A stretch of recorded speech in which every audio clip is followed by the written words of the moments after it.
the uterine cavity from the oviduct. You can see the inner cell mass.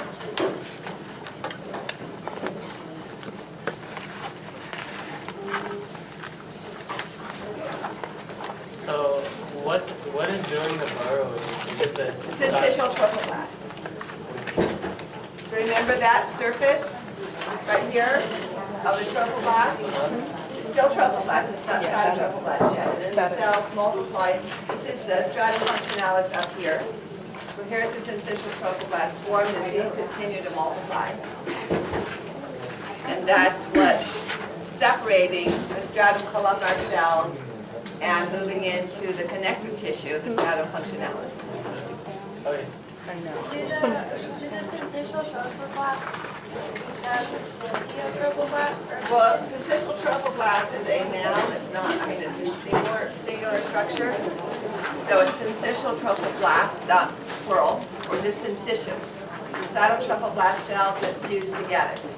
So this is one large mass of cytoplasm. If we were to talk about its chromosomal pattern, it would be like 50 in, and then 70 in, and 100 in, and there's that many copies. It would still be 23, but you'd have all the different cells fusing together, adding their chromosomes to this one large mass. All right. So now it's just about buried itself. Remember, this is the uterine cavity down here. The way I drew it would be kind of flipped this way. Stratum functionalis, connective tissue, that's undergoing the decidual inflammation. These are uterine glands. These are the spiral arteries. Okay. So now we have the cytotrophoblast, that we can call these, and the syncytium, or syncytial trophoblast. And at this point, and we'll come back to this with our embryonic development, our inner cell mass is now split to 3 layers. One layer is forming the amnion, and then we have our epiblast and our hypoblast. Okay, the blast is this cavity.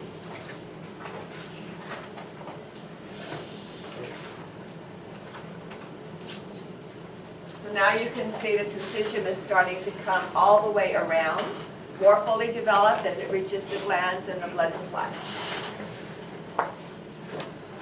And this is already, again, uploaded as a link on D2L. It's about almost 3 minutes long.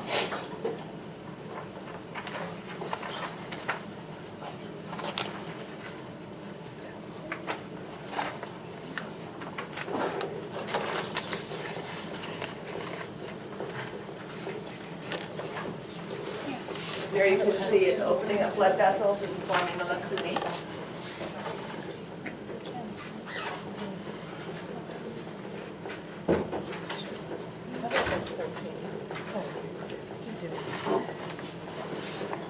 So this is nearing the end of the 2 weeks after fertilization. We haven't quite finished the first menstrual cycle, if you will. We're just about day 12, so about 2 days away when the period would be expected. But pregnancy hadn't occurred.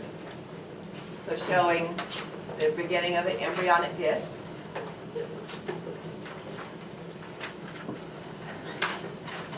Want to stop? No, that's right.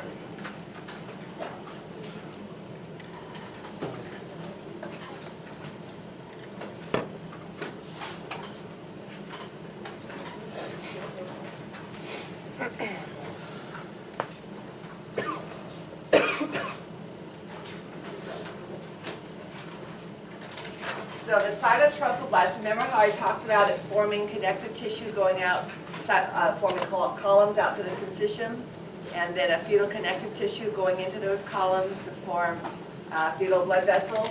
That same type of extra embryonic connective tissue is forming around here, and we're seeing the yolk sac is constricting and forming a secondary yolk sac.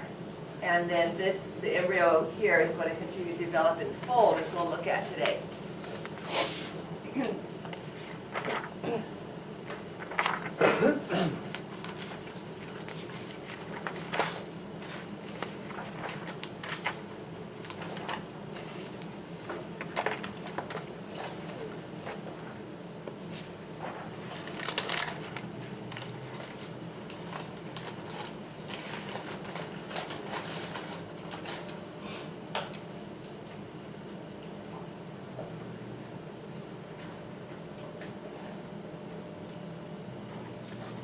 stops short of the fancy multi-branching, but it shows you that settling in and how the syncytium moves around from that. So now let's go just as a review.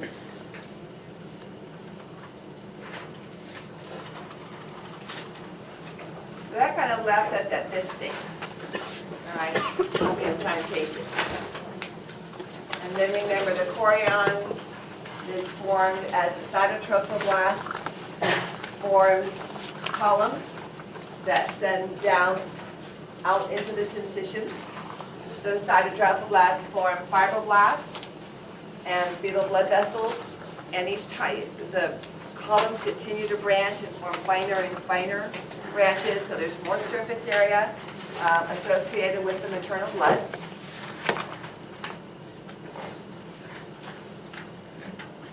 And then we see the three types of maternal tissue, the deciduous and the two structures of the placental chorion, the levy and the villi. Okay.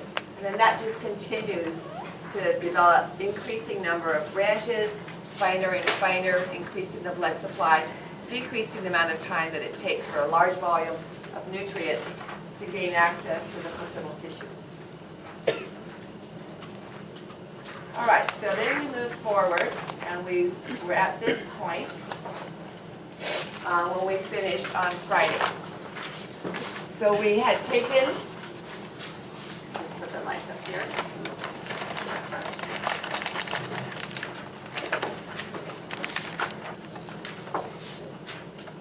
So we have our cytotrophoblast. We have the amnion. And the amnion developed separate from the trophoblast, remember? The amnion is going to have its origin from what? So when I had the blastula settling down into the uterine cavity, we had two cells. We had trophoblast group of cells, and then we had this whole group together before it split was known as the inner cell mass. Okay? So then that splits, and we form the amniotic cavity.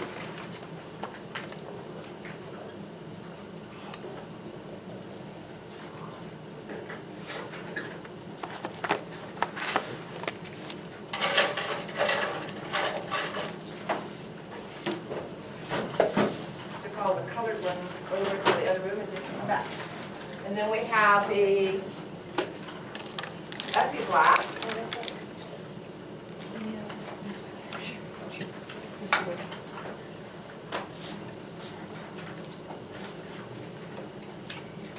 And hypoblast.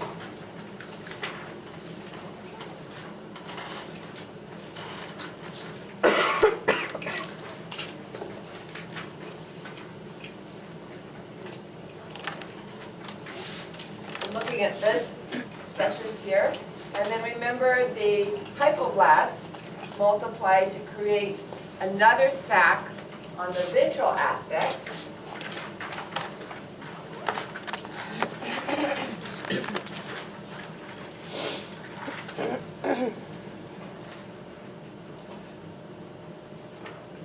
And this is the yolk sac. Kind of where we left. We did move on to discuss the appearance here of the amniotic sac and the yolk sac. So this is still essentially connected to the developing placenta via the amnion. Right? The amnion is still attached to the cytotrophoblast, and the cytotrophoblast are attached to the syncytial trophoblast. So even though it looks free here, there is an attachment. So we have what's known as a bilaminar disc, right, with the epiblast and the hypoblast. That's the actual true embryo. It's an embryonic disc. It's going to become trilaminar as a layer of cells infiltrate in between the epiblast and hypoblast. The yolk sac and the amniotic sac develop from the inner cell mass,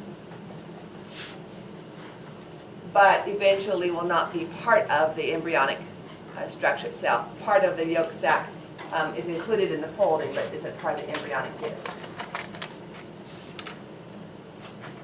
So we have this groove that appears.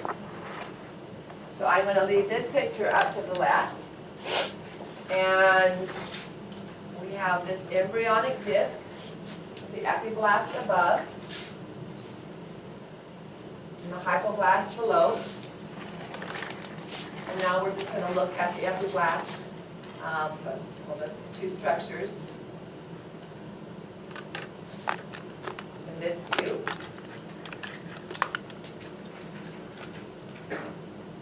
And I haven't drawn the amniotic sac or the yolk sac, but they would be above and below as well. Cells are migrating. So as this ridge builds up, they're migrating in this direction.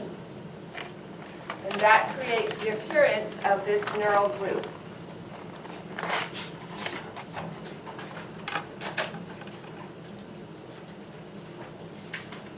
You can see the groove forming. And as cells migrate downward, they kind of rise up to form a ridge and migrate down into that groove. And then as they do so, they are going to migrate in between these two layers. So I'm going to make that a different color. Although they came from the red.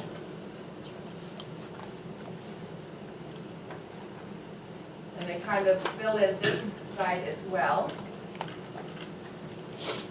So I'm going to make that a different color.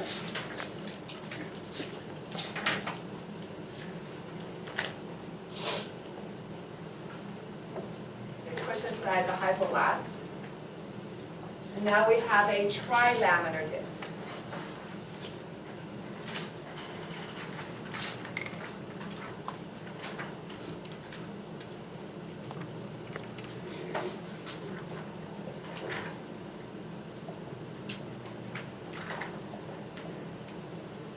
So you can see the epiblast is giving rise to these two top layers, which are going to be the ectoderm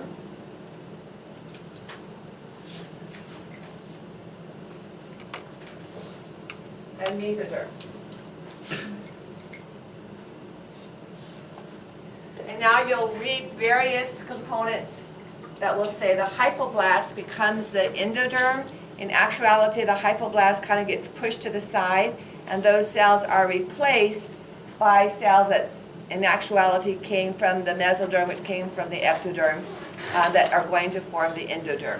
So I'm not going to get too picky about asking about that, because you'll find some people will say hypoblast, some people will say ectoderm form this endoderm.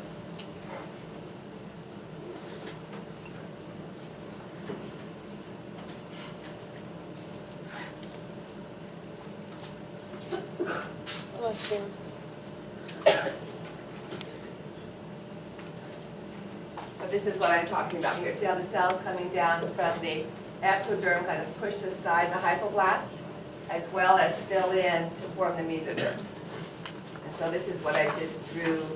Keep the cell colors the same, but that's what I just drew over there with the three layers. Let me move that image up a little bit higher for those of you in the back.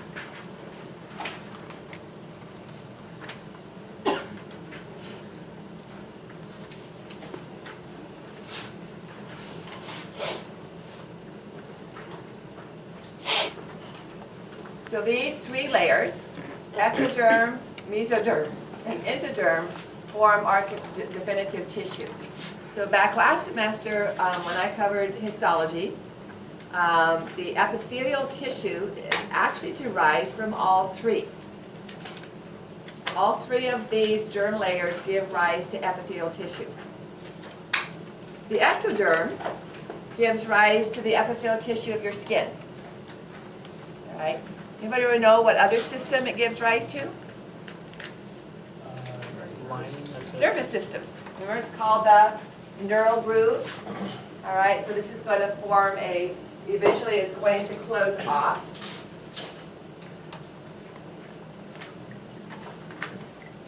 And we have the developing spinal cord structures there. In fact, remember we were talking about the adrenal gland with the endocrine system? And we had the medulla of the adrenal gland was essentially postganglionic sympathetic cells. Those are derived from the neural crest, from the top of that groove. All right? Instead of forming normal postganglionic sympathetic cells, they migrate into the adrenal gland. So the epithelium of the ectoderm is skin. The endoderm forms the epithelial lining of our tubes. So the mouth and the digestive tract and the respiratory tract and so on. What epithelium do you think comes from the mesoderm? The covering. The pleura, the peritoneum, comes from the mesoderm. Okay? So all three actually contribute to different epithelia. The mesoderm, of course, also forms the connective tissues and muscle tissues. And we'll see a little bit of the muscle formation in the next few minutes. But the bone and smooth muscle and skeletal muscle. So now we're just barely 2 weeks after fertilization. Okay. With current pregnancy tests, I think the latest one I saw advertised said it could tell you you were pregnant like 3 days before your first period starting. So that would be about day 13, day 12 or so, right about in this time, okay, with enough sensitivity to levels of the human chorionic gonadotropin. It used to be, a week after or 2 weeks after. Again, when you go to the doctor and they say, yes, we're confirming your pregnancy test, you're pregnant, when was your last menstrual period, your LMP, that's when they date the pregnancy from. So if they say you're 6 weeks pregnant, are you really 4 weeks or are you really 8 weeks? What do you think? You're really 4. Because they're dating your pregnancy from, assuming you have a 4-week, 28-day cycle, they're dating your pregnancy from the first day of your last period. You would have gotten pregnant at ovulation, give or take 24 hours, which would have been 2 weeks later. So the 6 weeks they're counting back to, the pregnancy to fertilization actually occurred 4 weeks, not the 2 weeks all the way back to the menstrual cycle. So there's this little bit when you look at pictures of developing embryos, they'll say 4-week-old embryo, an 8-week-old embryo kind of thing. They're starting from fertilization. So you have that kind of 2-week disconnect. After 2 or 3 or 4 months, it doesn't make that much difference, but it does make a lot of difference early on. Okay, so this is the new material that we hadn't covered on Friday. So here are the neural crests fused, or the neural folds have fused. Here's ectoderm, mesoderm, and the endoderm. Now, notice what is happening. This is to the mesoderm. It has split. Okay. So here, part of it is going with the amnion, it appears, and part of it is going with the yolk sac. The importance of this split is the separation of skeletal muscle structures and smooth muscle structures. Remember, the embryo hasn't folded yet. But with this split, as it starts to fold, we see the formation of the soma, or the body wall. Remember, somatic connective tissue, somatic muscle. So now as we go around, this part here that's so important is as we go around, this is our endoderm. As it fuses, we're going to leave out much of the yolk sac, but this will be the smooth muscle of the digestive tract. This will be the smooth muscle of the respiratory tract that outpouches from it. This will be the skeletal muscle as it wraps around of your body wall. Okay? That's the key thing about that split. So now as we look down here, you're seeing a mass of developing structures here. This is what the heart and the kidneys and the gonads are going to develop from. Again, this is starting to come around to fuse, and this will come around, and you'll see we're seeing that neural tube structure there. we're going to come back and look at a video of his folding, but this is the caudal and longitudinal folding I talked about that brings the amniotic sac around, and now it's just at the umbilical cord. So we're having a longitudinal folding and the caudal folding, transverse folding as that occurs. So here we had our trilaminar disc. Now it's not showing the amniotic sac here, but here's the skin, and here's going to be the digestive tube.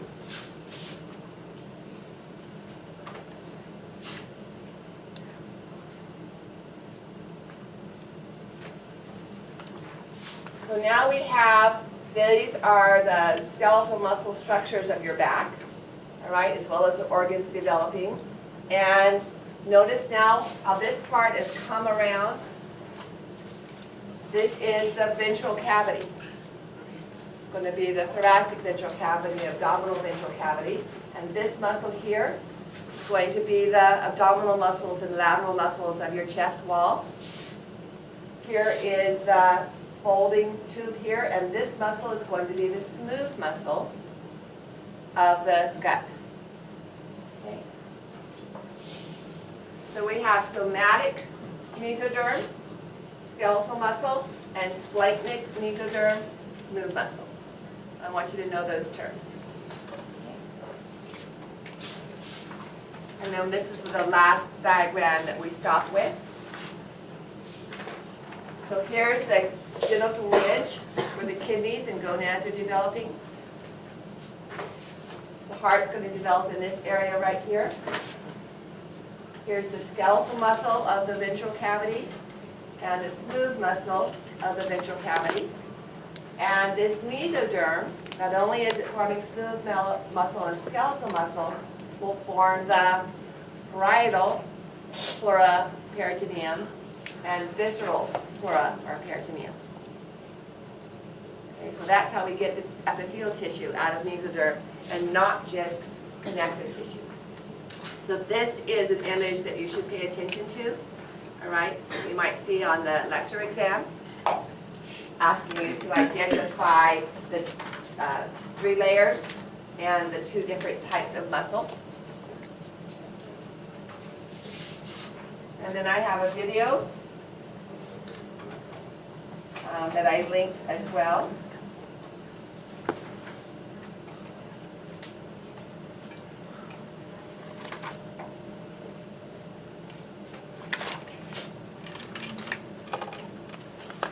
You can see this is a sagittal cut. So here's the amnion and the yolk sac. Similar appearance to what we just saw in the previous slides.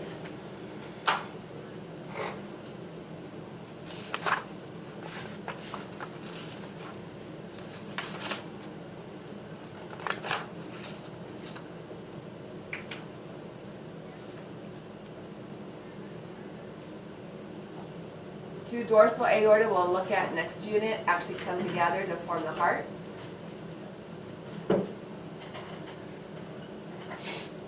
See how the amnion is coming around to form a sac that completely surrounds the fused embryo.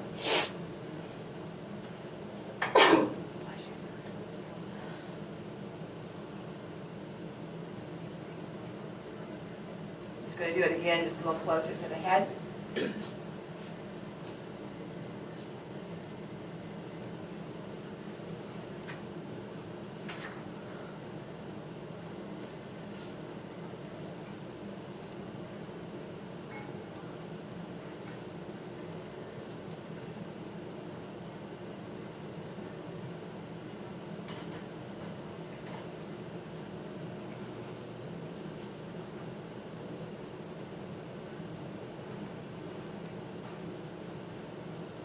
And that's what we're left with. Okay? We'll show another video, another fold from a different plane, but essentially the same structures you're seeing.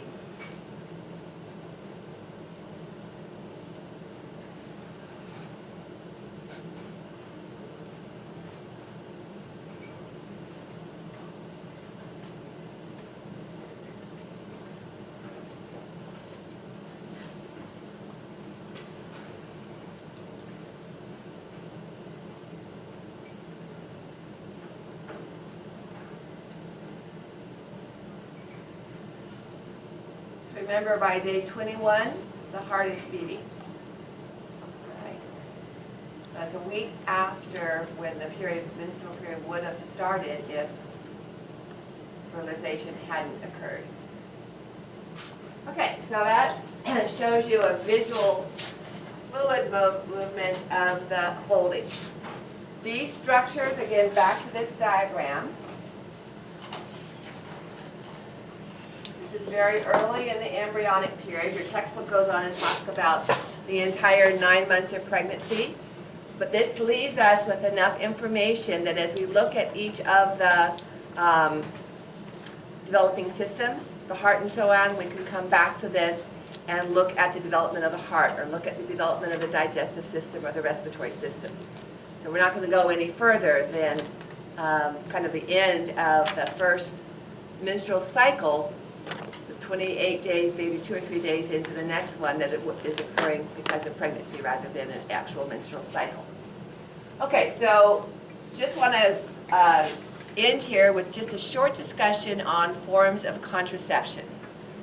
I think that's on the very last page that you have, and then I'll be done with lecture for this unit. So contraception, whether it's on the male side or on the female side, is to prevent pregnancy. But the controversy is at what stage, all right? And depending on your own personal beliefs or cultural beliefs, religious or family, depends on which of these you might choose. So you can divide them into various types. First of all, just preventing the sperm and the egg from meeting. Because some beliefs have a new life begins as soon as the sperm and the egg form a new cell or the zygote. So if that's your belief, then, and you don't want to have a pregnancy, then you wouldn't want to do anything that prevented implantation or got rid of the implanted embryo. So you would not want to create that first zygote. Now, again, how far you go in doing that, it's variable depending on your beliefs. So first of all, there's abstinence. There's just not having intercourse, not even bringing the sperm and the egg close together. Okay? Then there is allowing the sperm to enter the female reproductive tract, but not meeting the egg. That can be done by not allowing the egg to be ovulated. So birth control pills, which by raising the levels of estrogen and progesterone, lower GnRH, lower LH and FSH, and therefore prevent the development of the follicle and the required levels of LH and FSH. So the egg is still the eggs are still in the ovary. They just don't go through the development to secondary oocyte stage. Okay. So that's birth control pills. Now that can be taken, in cycles. It can be taken as implants under the skin that slowly release hormones. It can be taken as an emergency. So the Plan B, all right, which if you're at ovulation can prevent implantation, or if you're just prior to ovulation can stop ovulation, depending on where you are in your period. Okay. Then of course there's blockage methods. So a condom. Sperm don't gain access, any farther than the condom itself. There's there's a female condom, which is more like the diaphragm we talked about, that fits around the fornix. Those are enhanced by spermicidal jellies and foams.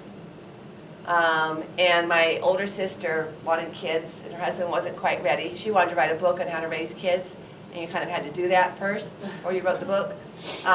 So she decided that she would, since he was kind of hesitant about this, she just started decreasing the amount of spermicide that they used, and didn't use the diaphragm, just used the spermicide, and then she would, cut that by a third, cut that by a half. And she said, if God wants me to be pregnant, then he'll get the sperm to swim through the spermicide. I was like, that's kind of like jumping off a cliff and saying, if God wants me to live, he'll catch me. And so I said, why don't you instead ask God to help